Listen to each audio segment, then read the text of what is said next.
This is Pranav Thakurta from EDU-TV. Today, we would like to know more about the Dehradun of 70s and 80s.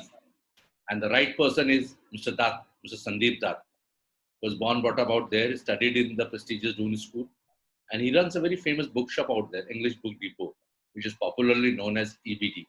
Now he also runs a coffee house called of Barista. Welcome, sir. So we would like to know about 70s and 80s of Dehradun. We heard it was very fascinating. Dehradun is a very fascinating place.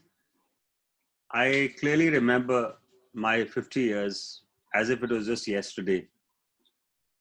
From the one-horse town that Dehradun was to the overcrowded marketplace as it exists today, I don't think any city in the country could have seen such a drastic change. We were originally the city for grey heads and green hedges. Okay. But today I think we just have black roads. We don't even have the grey heads or the green hedges. So that's one major change which I figure out. Yes, from Tongas on the roads to what we see today, the SUVs and the people honking and blowing all over the road, the peace has been shattered. That's the first and foremost change in Dehradun. There was a time when in Dehradun, where we live, I had to wait an hour to even find any kind of transport to get to work, which is 5 kilometers from where I am at the bookshop. The bookshop, which is here since 1958 and originally opened in 1923, is actually experienced history in a very unique way. From not just seeing a change in readership and the way people read, but also seeing what is around. If the bookshop was living, it would tell you that there was a Napoli nearby. If bookshop was living, it would tell you that some days people would dress up to come to the bookshop and not just walk in pajamas like they do today. If bookshop was living, it would tell you, yes, there were little hangouts around the Gandhi Park. There was a little kebab corner which had lines at one time in the 70s just outside the bus stand.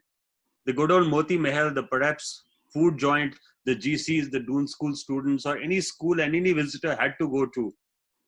From the Moti and the Mahal, we don't think we have any of the two now.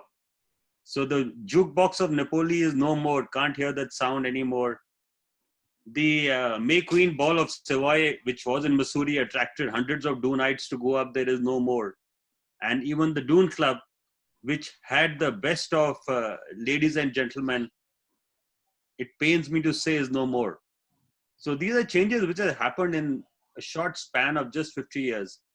I won't even say 50, I would say 25 years. And the bigger change in Dehradun happened when we saw an inward migration. And this migration is what which has changed the character of Dehradun.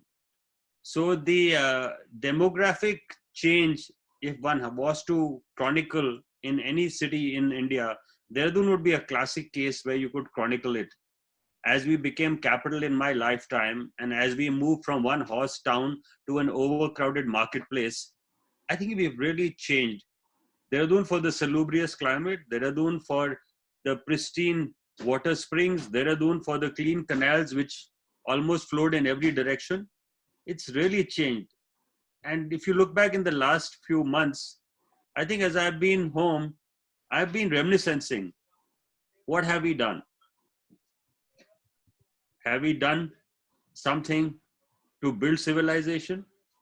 Have we done something to maybe destroy civilization? I may sound optimistic when we talk of education in Dehradun. I may sound optimistic when I talk of economic opportunity in Dehradun, but it's been at a heavy price of environment, climate, and demographic change. Thank you, Pranav. I'm really thankful to Mr. Sandeep Dutt